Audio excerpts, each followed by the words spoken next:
J'ai vu des extraits, mais quand on en a parlé, j'aimerais vous lancer sur quelles mesures prendre, évidemment, face à l'enseignement privé. Qu'est-ce qu'on peut faire et quelles sont, par exemple, des propositions transpartisanes? Vous étiez 2 députés, sauf qu'à ma part, vous n'êtes pas tout à fait d'accord sur tout. Mais pourtant, il y a énormément de propositions qui sont communes.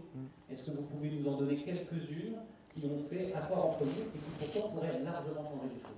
Ouais, je vais en donner une que je porte comme insoumis et une que je partage avec mon collègue Christopher Balbé, à qui fait Renaissance, un macroniste. Je parle de l'école privée sous contrat, c'est 2 millions d'élèves, 7500 établissements et je vous l'ai dit, 10 à 12 milliards d'euros par an. Moi, je pense qu'il faut, introduire un système de malus dans le mécanisme de financement public de ces établissements et pénaliser les établissements privés sous contrat qui contribuent à la ségrégation socio-scolaire.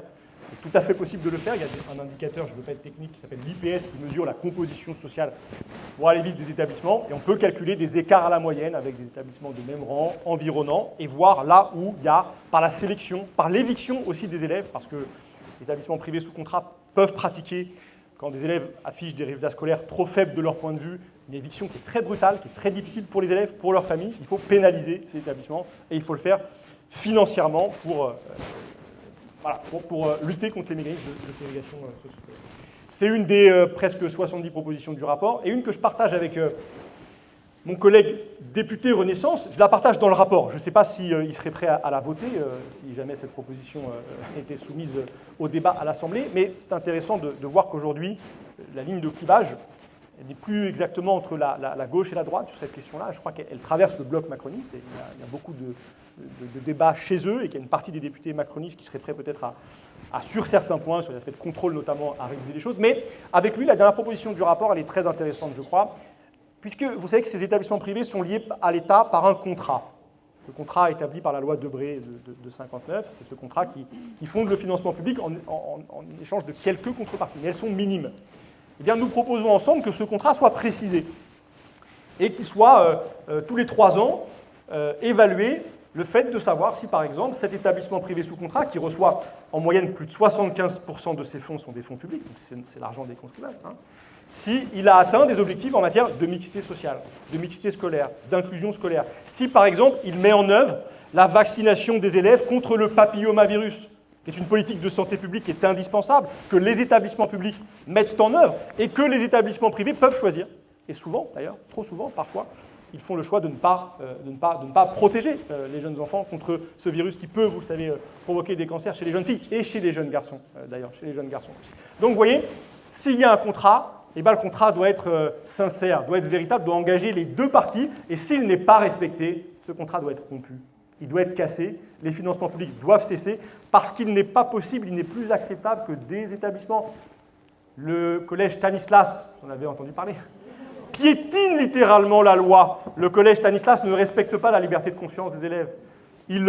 Il trie les élèves et il les discrimine sur le plan confessionnel. Il ne respecte pas l'égalité entre les filles et les garçons. Il n'est pas possible qu'un établissement comme celui-là, qui ne respecte pas la loi, soit financé sur fonds publics. Et ce sont des millions et des millions et des millions d'euros d'argent public qui, chaque année, permettent à ces établissements de fonctionner.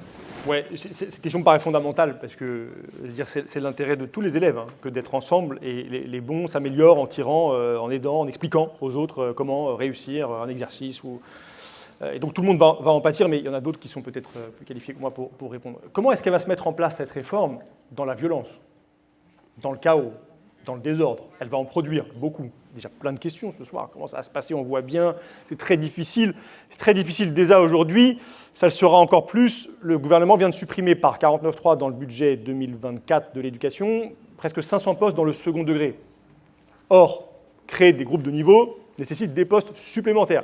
Ils en suppriment. Donc, la rentrée prochaine va se faire dans des conditions dégradées. Vous connaissez sans doute, comme moi, le nombre de postes vacants au concours l'année dernière, c'est près de 3000. Il y en aura davantage l'année prochaine. Donc, ça va être violent, ça va être brutal. Ça va créer... Les chefs d'établissement vont être dans une situation terrible. Les enseignants également. Tout le système va être mis en tension comme il l'est très régulièrement, malheureusement. Mais je crois que c'est un des effets recherchés.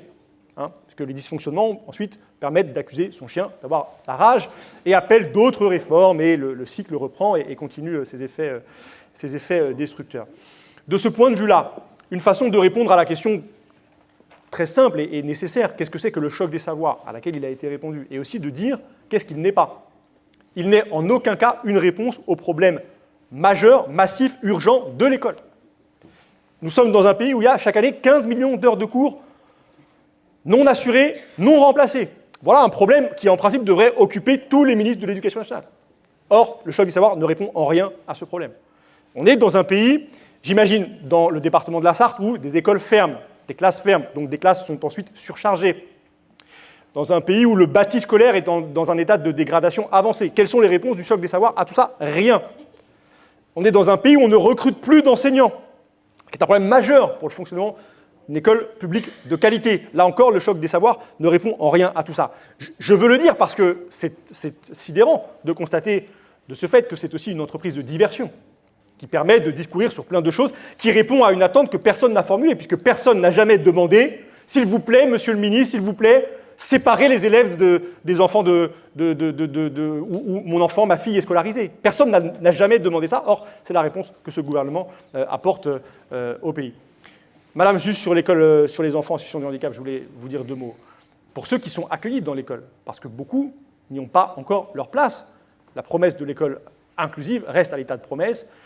Il n'y a pas assez d'AESH, les AESH sont en situation très difficile, sous-payées, elles ne sont pas reconnues, il n'y a pas de statut pour ces personnels qui jouent un rôle essentiel, qui accompagnent les enfants en situation de handicap. Mais cette réforme va produire un effet terrible, c'est-à-dire qu'elle va exclure les élèves en situation de handicap qui sont inclus dans l'école.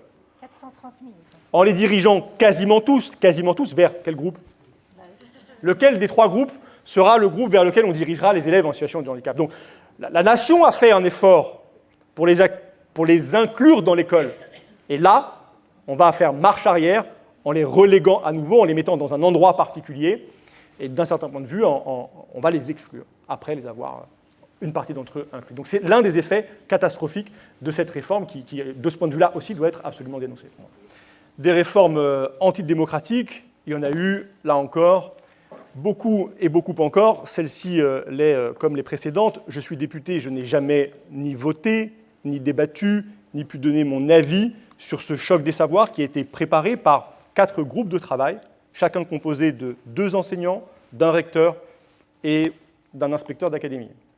C'est donc 16 personnes, sous l'autorité de Gabriel Attal, qui proposent quelque chose qui va venir percuter la vie de millions d'élèves et le travail de centaines de milliers d'enseignants et de personnels du monde de l'éducation. Donc des réformes destructrices et antidémocratiques, on en connaît beaucoup. Mais celle-ci a une caractéristique tout à fait unique, c'est qu'elle se définit, selon moi, par, au fond, elle est une politique de renoncement éducatif.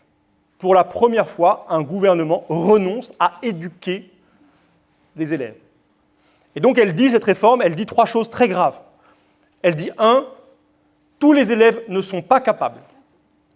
Et donc, on va les trier. Il y a ceux qui peuvent avec des difficultés, et puis ceux dont on sait que, de toute façon, ils n'y arriveront pas. Là, c'est une bascule fondamentale dans la perception, dans la définition de l'élève, et de l'individu même.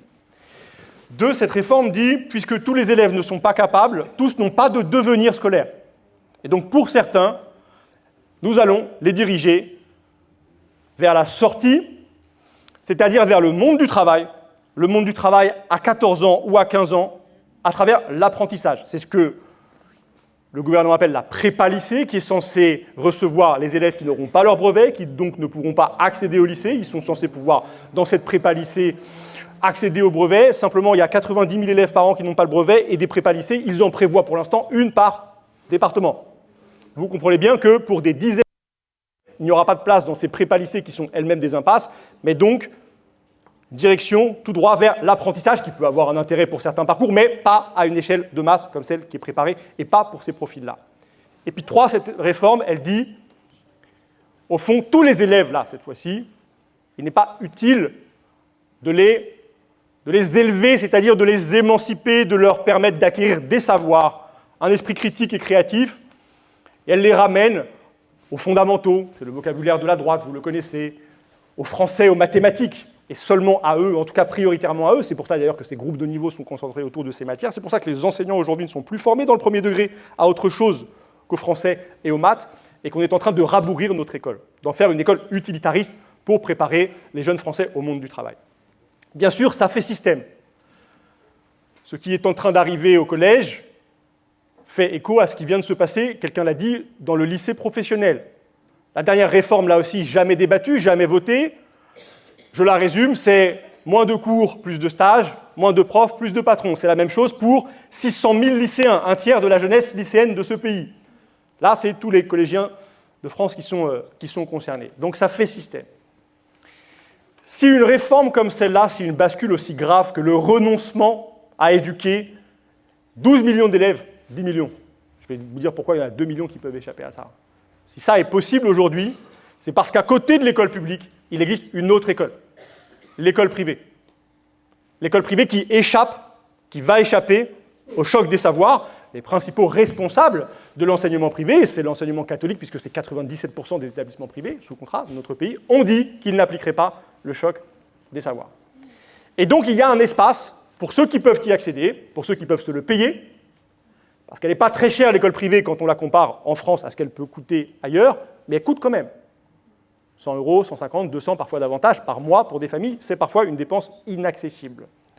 Et elle garantit cette école privée aujourd'hui pour ceux qui veulent, les familles qui voudront permettre à leurs enfants d'échapper au marasme qui va venir pour tous les autres, de pouvoir le faire. Elle est gavée d'argent public, cette école privée. Je viens de travailler pendant 6 mois avec un parlementaire Renaissance. Nous avons mené une mission d'information parlementaire pour essayer tout simplement de mesurer la dépense publique consacrée à ces écoles. Personne ne la connaît en France. Personne n'est capable de la mesurer. Les estimations, c'est, allez, on est quelque part entre 10 et 12 milliards d'euros. Vous avez eu l'épaisseur du trait, 2 milliards. Hein. C'est rare quand même qu'on soit aussi léger sur la dépense publique. Cette école privée, elle n'est pas contrôlée. Et elle nourrit bien sûr une ségrégation qui, d'ailleurs, elle-même va aggraver les conséquences du choc des savoirs dans l'école publique. Parce que des familles vont essayer de la fuir en proportion plus grande encore demain, et les inégalités vont s'exacerber. Je finis sur une chose. Quelqu'un s'interrogeait sur la caractérisation du moment. Comment nommer politiquement ce qui se passe? C'était le philosophe. Moi, je crois qu'on ne peut pas... ce qui se passe dans le domaine éducatif, la politique éducative des macronistes s'encadre dans le macronisme au sens large, dans le néolibéralisme autoritaire.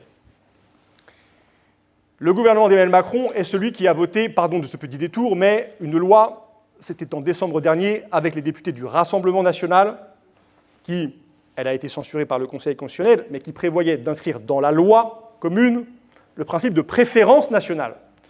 Principe forgé et défendu en son temps par, même pas Marine Le Pen, Jean-Marie Le Pen, vous le savez comme moi. La politique éducative du macronisme est imbibée de lepénisme.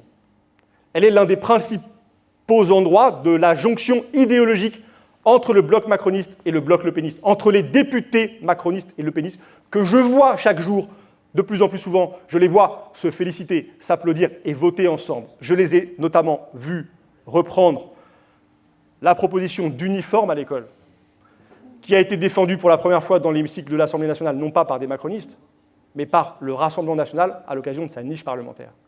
Et c'est là aussi le gouvernement d'Emmanuel Macron qui s'est saisi d'une proposition venant de l'extrême droite et qui en fait maintenant un principe qui doit advenir à la rentrée 2024 pour tous. Je termine juste sur là-dessus. C'est ça qui nous attend, tous. 2 chemins. Celui d'une société divisée par la couleur de peau, par la religion, par l'origine sociale. Une société, c'est le projet de l'extrême droite.